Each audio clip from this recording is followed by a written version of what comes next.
এবার থানার মধ্যেই মহিলা পুলিশ কর্মীর শ্লীলতাহানির অভিযোগ। নিউটাউন থানার মধ্যে মহিলা এসআই এর শ্লীলতাহানির অভিযোগ। থানার মধ্যে মহিলা এসআই এর উর্দি ধরে টান দেয় মত্ত দুই যুবক। গ্রেপ্তার বড়বাজারের দুই ব্যবসায়ী। ধৃত দুজন বিহারের বাসিন্দা। দোলের দিন মত্ত অবস্থায় ডিভাইডারে ধাক্কা মারে গাড়ি। দুজনকে থানায় নিয়ে গেলে তারা তাণ্ডব করে। উজ্জ্বল কুমার আর কানাইয়া কুমার দুজনকে প্রডিউস করা হয়েছে আজকে in connection with case number Newtown PS case number 60 2025 dated 14/3/2025। আরেকজন সম্ভবত আরেকজন আছে, তাদের সঙ্গে মিসবিহেভ করা হয়েছে আর ওদের বলতে শ্লীলতাহানি করেছে।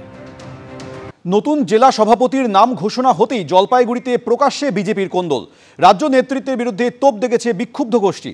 প্রাক্তন জেলা সহসভাপতির দাবি, আলোচনা না করেই একতরফা সিদ্ধান্ত নেওয়া হয়েছে। নতুন সভাপতিকে মানতে রাজি নয় বলে জানিয়েছে বিজেপির বিক্ষুব্ধ গোষ্ঠী। এখনই মুখ খুলতে চাইছেন না নতুন জেলা সভাপতি, কটাক্ষ করেছে শাসক দল। রানাঘাট থেকে কেশিয়ারি, বাদুরিয়া থেকে গঙ্গাসাগর, বারুইপুর সম্প্রতি মণ্ডল সভাপতি নির্বাচন ঘিরে জেলায় জেলায় বিজেপির কোন্দল প্রকাশ্যে এসেছিল। এবার সাংগঠনিক জেলা সভাপতি নির্বাচন হতেই দলের অন্দরে দেখা দিল বিদ্রোহ। 26-এর বিধানসভা ভোটের আগে সংগঠনকে ঢেলে সাজাতে দোলের দিনই রাজ্যের 25টি সাংগঠনিক জেলার নতুন সভাপতিদের নাম ঘোষণা করেছে বিজেপি। আর নতুন জেলা সভাপতির নাম ঘোষণা হতেই জলপাইগুড়িতে প্রকাশ্যে চলে এলো কোন্দল। বাপি গোস্বামীর জায়গায় জেলা সভাপতি করা হলো শ্যামল রায়কে। নতুন জেলা সভাপতি নির্বাচন নিয়ে দলের রাজ্য নেতৃত্বকে তোপ দাগলেন প্রাক্তন জেলা সহসভাপতি। এখন ভারতীয় জনতা পার্টি ফেসবুক এবং হোয়াটসঅ্যাপে চলছে। রাতের অন্ধকারে কর্মীদের না জানিয়ে সেখানে নোটিফিকেশন করা হলো এবং সময় দেওয়া হয়েছিল 3 ঘন্টা। নোটিফিকেশন অনুযায়ী তাদের নমিনেশন সাবমিট করার সময় তাদের কাছে ছিল না। তাহলে এই নাটকটা জলপাইগুড়িতে হলো কেন? পার্টি এখন চলছে যারা তেল মাখো তেল ফেলো করি, তাহলেই হবে জেলার সভাপতি। প্রাক্তন জেলা সভাপতির অপসারণে খুশি হলেও নতুন জেলা সভাপতিকে ঘুরিয়ে দলবদলু বলতে ছাড়েনি বিজেপির অপর গোষ্ঠী।